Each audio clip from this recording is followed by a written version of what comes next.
Sup? Welcome to Tales Tomorrow. I am Morrow, your storyteller for today, and with me we have some more RPG horror stories. Mary and I have been watching a little bit of Has Been Hotel. It's a new show that piloted on YouTube 4 years ago, and now it's finally on Amazon Prime, so I've been watching it every now and then. And while the show is pretty good, they did have the one song that's like really strongly stuck in my head at episode 4. It kind of goes like, "You're a loser, baby, a loser, goddamn baby, you're a..." And then I forget the lyrics and don't remember them. I want to continue it, but my brain does not remember the rest of it. Anyway, a little bit on off tangent. Do you have days where like you watch a show and then something just stuck in your head forever? Let me know down in the comment section below, and I'll get to the first RPG horror story for today.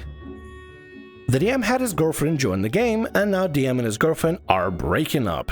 We're all in university. We started a game of D&D in our hostel room. We are 4 guys, the DM, and 3 players. DM talked about this game with his girlfriend, and she wanted to play. Will refused because girls aren't allowed in male hostels and vice versa. She was to play, we would have to play somewhere less private, and none of us like that. Also, we play D&D while smoking, and that's not allowed in the university. Lastly, we don't know her at all. We agreed to let her play, and the DM makes a one-shot game for her to see how it goes. None of the rest of us enjoy it for the reasons mentioned above. His girlfriend gets into an argument with another player because he said we should keep playing in the hostel. The DM has to decide whether he wants to play with us or her. He chooses to continue our campaign, and now they're breaking up. The breakup is the talk of the uni at the moment because it's over a D&D campaign. Okay. That's a lot to cover in a few paragraphs. Alright, well, be able to play a private game with just a small group of people, that just with the people that you know and not with somebody that you don't know, there's nothing wrong with that. Inviting somebody that nobody else knows at the table to a D&D group can be a little bit of a problem because it does kind of mix and match, and sometimes even destroys the atmosphere that you have, because instead of people being comfortable, some people can be a little on guard, because it can be a little awkward because now they got a new person. They don't know how they're going to react to like the way they play D&D and stuff. And then in order to play, they have to play it somewhere public instead of private. And if you feel comfortable playing private, just play private. The one thing that has baffled me though is having to make a decision between girlfriend and D&D group. I have no idea who started this whole thing, whether it was the girlfriend that started it or it's the DM's decision to break up over D&D, but that's weird. It's okay to be in a relationship with somebody and not share the same hobby as them. And I mean, obviously be the talk of the campus. That's such a weird reason to like break up with somebody. Hey, I can't have you in my D&D group. That's why we gotta break up. You guys can still stay together. You can still stay together, just not play D&D together, or start another group with your girlfriend and their friends and stuff and introduce them to the hobby and have them try stuff out. That'd probably be a little bit easier. You can have 2 group of people that you can have to play, but to break up over not be able to play D&D together? I am stumped. I don't know who decided that decision. Anyway, let's get to the next story for today. It doesn't count because she's a girl. DM advertised his campaign with an LGBTQ plus safe space. My dumbass signed up. The problem player was an enchantment wizard going the whole femme fatale route. I should have seen the first red flag from the not safe for work AI art Miss Sarah Bellum ripoff that was their character portrait, but I didn't think much of it at the time. For his damn session, they attempted to seduce a cute barkeep. DM lets them roll persuasion. The roll fails, the barkeep is flattered, but she's not interested. In spite of that, they continue attempting to flirt with the barkeep insistently, even though it's clear at that point that some of us, I know I certainly was, were getting uncomfortable with the blatant flirting that was bordering on harassment. DM doesn't say crap and still has the barkeep be polite and flattered. You know, it might be just good just to speak up at that point and just ask the DM if they could just move on to this thing, or this whole charade can stop because it's making the rest of the people uncomfortable. Or at least if it's making you uncomfortable, speak up. There's nothing wrong with voicing your concerns or complaints about this sort of thing. If something is happening at the table and it's really awkward, you just need to say, "Hey DM, can we just move on? This is making me feel uncomfortable." Simple as that. Just simple as that. You don't have to go with a whole tirade about it. Just say, "Hey DM, I feel uncomfortable. Can we move on please? Thank you." Eventually, after seemingly not getting what they want, they use the enchantment wizard subclass feature Hypnotic Gaze to charm the barkeep. DM says it only works for 1 turn, aka 6 seconds. They say that's fine and proceed to describe how they French kiss and grope the charmed barkeep for the duration. Bro, what the fuck? At this point, I and the others are like, Bro, what the fuck? DM still doesn't put a stop to it. Instead, role plays out how the barkeep regains her wits and is a blushing mess. And after that kiss, she was suddenly more receptive to sexual advances. I'm like, that's freaking assault. And I crap you not, the DM said, it doesn't count because she's a girl. Needless to say, I left the server. Jesus fucking Christ. Yeah, good on you for leaving the server, and also DM, fuck you. Any situation that is assault is still assault, regardless of how you try to flavor it. It doesn't matter because A, B, C, but also what is that weird comment? It doesn't matter because she's a girl? What the fuck? There's probably a great idea that you love. This DM sounds like they're a disaster, the player sounds like they're a disaster. You just don't need this in your life.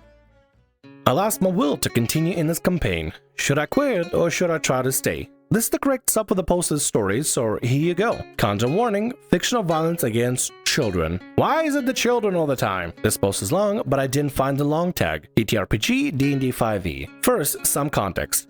My group, unlike my group, they're good people.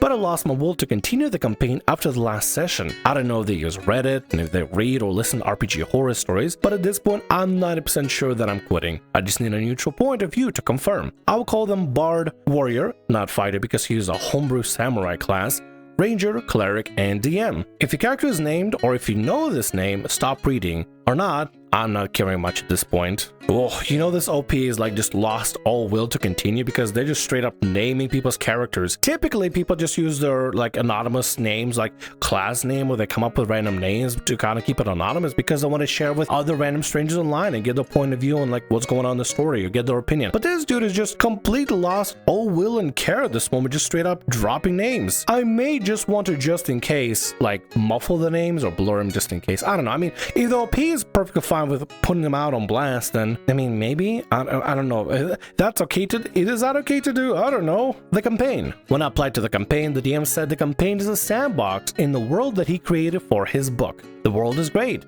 but the campaign is not as much of a sandbox game. I'll elaborate on this. The game is already happening for 2 years or so, and there were only 2 players after a point. The others left due to schedule issues. My character, I play kind of an edge rogue.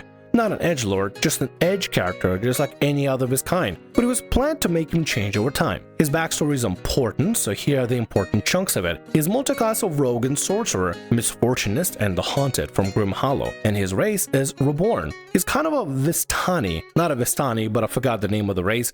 The idea is the same though. Child who died because of a person trying to get her power to see the future, that only some people of his race have. The child was brought back to life after this and forgot everything except for some small memories, 1d6 of memories if you know the race feature.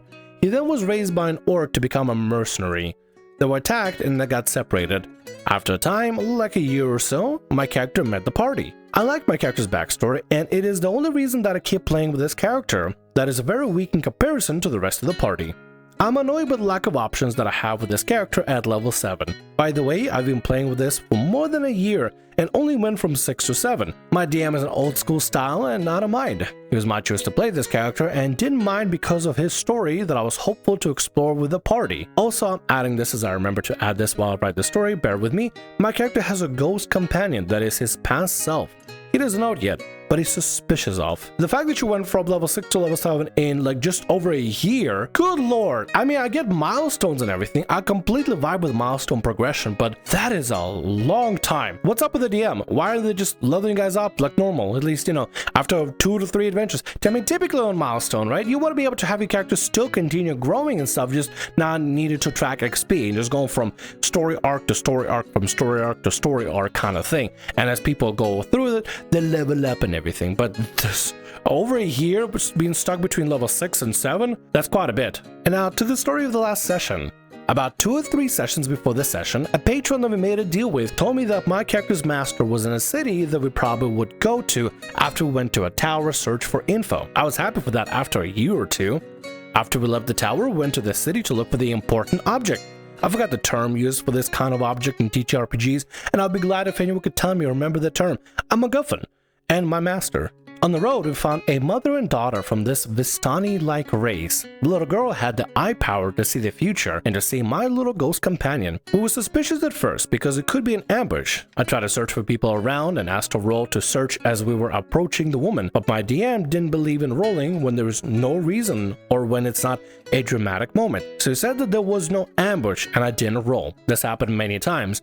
But I always thought it was not my place to say anything because everybody seemed to not care and he didn't ask for feedback. Alright, that's kind of a red flag. Actually, not even kind of, that's a completely blatant red flag. A good DM that wants to create a good experience for the players will always like to ask for feedback on occasion, especially after how things played out. I always try to ask for feedback whenever I can, after every session, after every sort of big major plot point, after everything that went out. I try to ask to see, hey guys, how'd you like how this handled? Not because, well, I mean kind of because I'm kind of a self-conscious mess, but at the same time I also want to make sure that I'm providing a good experience for my players. They're having fun, they're enjoying themselves, whether it be some impromptu session that was kind of slapped together just willy-nilly. I still want to try to see, what their feedback is and whether they enjoyed it or not and what could be improved on. I want to try to make sure that my players experience as a DM is superb. The fact that this DM doesn't care for player feedback, kind of a major red flag. They just want the players to just shut up and just enjoy the story without any sort of like feedback or anything. We helped the deal with the ride and decided to travel together to the city. While traveling, she told us that there was an inquisition that was in the Board City looking out for people like her daughter and my past life and other people. We decided to try to help her. Interlude. Before I continue with the main story, I'd just like to say that we had a great roleplay conversation in the same session about the moral of helping people. The warrior who decided to help both with the ride talked about helping people that he could reach out to. Some agreed, others are skeptical. I am lawful neutral, so I stand that we should only help when necessary or when we are being paid somehow. My lawful neutral character is lawful neutral in the sense that he follows blindly his master's rules for mercenaries, so he accepts jobs that are according to his master's teachings. This is important for later or while I'm thinking of leaving. While traveling, we decided to transform the child into a bug or a snail, something small like that, and told the DM so, and told that we were going to be practicing with the child and the mother. I don't know if he heard us right or if he just decided to play dumb. I think that was the first option, but I can't avoid thinking the second thing. But on the day that we were going to arrive in the Inquisition checkpoint, we were going to transform the child, but the DM blocked us doing so, telling that the mother disagreed with doing the plan, reasoning my daughter would be scared of being transformed like that. In my mind, dude, we agreed on a plan. Why now? The bard started to speak out of character with the DM, and it went something like this. But DM, we agreed to the plan. Why is she being stubborn now? What plan? The bard explains again and says we agreed to this. I don't remember agreeing as the mother that she would allow it, but we agreed to describe the practicing.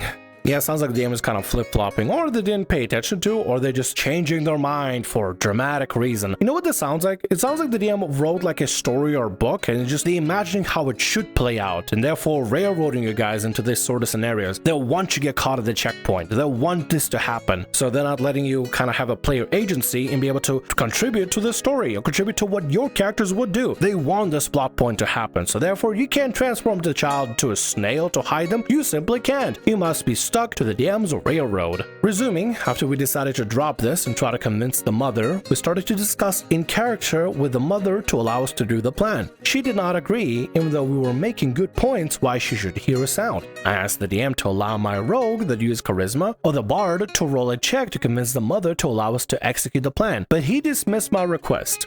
This is the first reason why I'm quitting. My DM doesn't allow us to roll in moments like this. A role could help us in moments we're in a situation where his NPCs are making a point and we're making an opposite point. He wants us to convince his NPCs that our points were better, but at this point we had more reason than the mother and she was not giving up. I agree that role-playing is important in this kind of situation, but this is also a game. We could solve this issue by using the game part of the TTRPG. I felt that he was railroading us so he could play out whatever he had written for his mother and daughter. Mostly probably right about this assumption. He did things like that before, but anything that results in a big problem like this. Yeah, I feel like your DM is definitely railroading you. They got a certain thing that got coming up going on and they really want it to play out. Also, points off of this DM for not letting you roll persuasion. Persuasion, out of all the games that I've played and games that I've seen like talk about in RPG horror stories and stuff, persuasion is the one thing, persuasion, deception and stuff like that is the one thing I don't see being rolled often enough because some DMs just don't want to let you roll persuasion. I remember I was never allowed to like roll persuasion or deception unless it was specific moments, like almost a year and a half of playing the game. There were like two super important moments. I had to beg to be able to roll things like persuasion and deception, and it was for silly moments. I was like, could I please roll deception, try to, I don't know, act like I'm okay when I'm not okay? Persuasion and deception just never was prompted for me, even though I'm playing a warlock, a charisma caster, who's supposed to be using their persuasion and deception. Mostly deception. I mean, as a gambler, you probably want to use deception mostly than anything, but either way, persuasion and deception should be rolled for, especially if you have both the rogue and the bard that are trying to convince the mother to do this thing. But no, the DM has to make sure that stuff plays out how they want to, because of course, because you guys are side characters in this thing. You have to be part of the cast. You have to follow the script. There's an invisible script that if you're not following, you just can't participate, or you just have to deal with it. I don't know. That feels like what it is. It feels like the DM is putting on some sort of invisible script that players just have to try to guess. Well, due to the stubbornness of the mother and the bard being a neutral evil character, after madness affected him, both players and DM agreed with this change, decided to drop the mother to her problems and kept going. The other players followed, although they could have tried to reason better. I didn't push because I didn't have any other point to make other than the ones I had already made. Arriving at the checkpoint that had 250 Inquisition members. The Inquisition only asked if we knew anyone who was listed as a wanted person. My master's name was on a list, so I had to roll a deception check to lie about not knowing my master. I succeeded by 1, roll 21, as my DM let me roll with a DC of 20. Why? Well, after I was almost arrested, we were leaving the checkpoint when we heard the mother lying to the Inquisition that she was alone. Then they heard the daughter in the carriage, so the mother said, "Oh, it's only my daughter. She's little, so she won't know anyone on the list." The guard decided to interview the girl anyway and saw that the girl had purple eyes that could see the future and ghosts. They started to pull mother and daughter apart. "We found a person with a vision. Take her and give the mother a contribution for giving her daughter." The mother was taken away while screaming to get her daughter back. I tried to distract the guards using my ghost child, making her appear inside the carriage and make a scene to distract the nearby guards to try to give time for the mother and daughter. Result?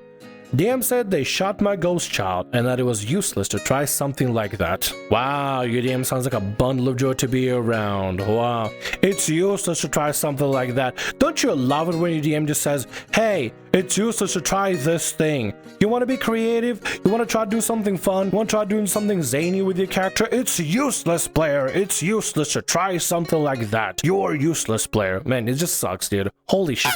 What'd you find this DM, dude? This DM is just sounds like he'll be the death of a party. The player is making an attempt to try to change the story, try to aid in some way, try to put some sort of player agency into your damn story. The least you could do is consider their actions and not insult their actions. Good lord. This DM sounds like they're very confrontational whenever something happens when they're not planning for it to happen. The player tried to make a ghost child to try to create a diversion. "You can't, it's useless because it's part of my story. And if I say it doesn't work, it doesn't work." After we saw that happening, I said to the group that I wanted to help them, as 1, the Inquisition may have information about my master, 2, there's something related to my past life, 3, I wanted to help the child since part of the lawful neutral part of me was taught that I should help children in danger as an exception to charging for jobs. I tried to convince the party, but they said, to resume the conversation, that they tried to argue with the mother and that it was her fault for not letting us do our plan. I tried to reason that I, as my rogue, also wanted to find out about my master, and why the Inquisition was taking children like my ghost. The bard, in character, dismissed saying something like,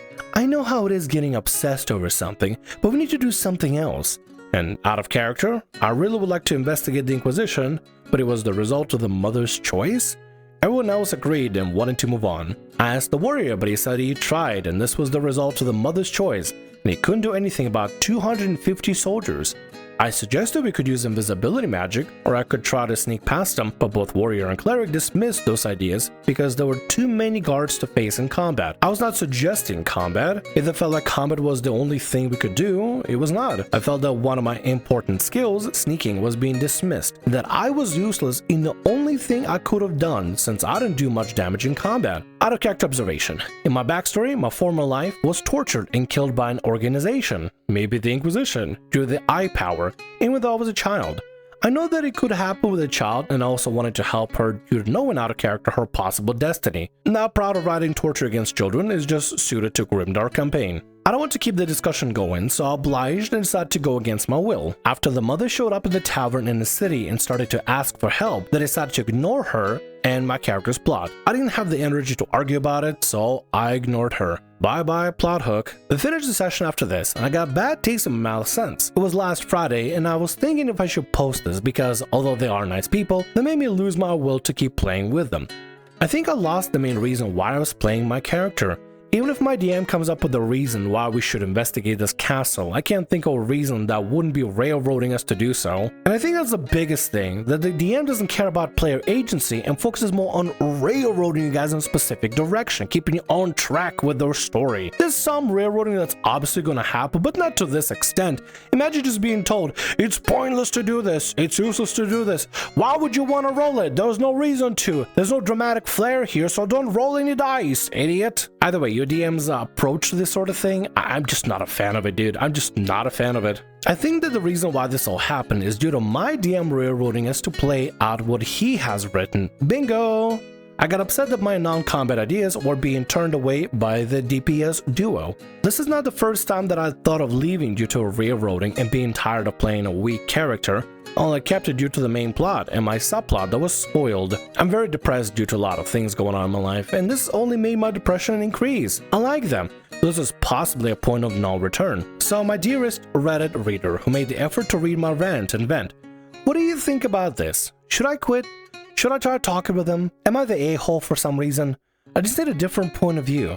Anyway, thanks for reading. What I think you should do genuinely is leave the group. The DM clearly focuses more about railroading players in a specific direction than any sort of player agency, and not allowing the players to roll on things like checking for an ambush. A simple perception would be fine to make sure that there is no ambush. Why can't players roll the dice? I mean, I guess sometimes if it's unnecessary, if like they're doing athletics per each step they're taking, athletics roll, step 1, athletics roll, step 2, but I'll be a whole other game entirely. But also being railroaded into not convince the mother out of nowhere, oh, she suddenly doesn't agree with the plan, even though the plan made total sense. But no, the DM has to make sure that the mother and daughter separate, so eventually puts up a quest to go rescue the daughter, because of course it has to be like that. It has to be some sort of a railroad every single time.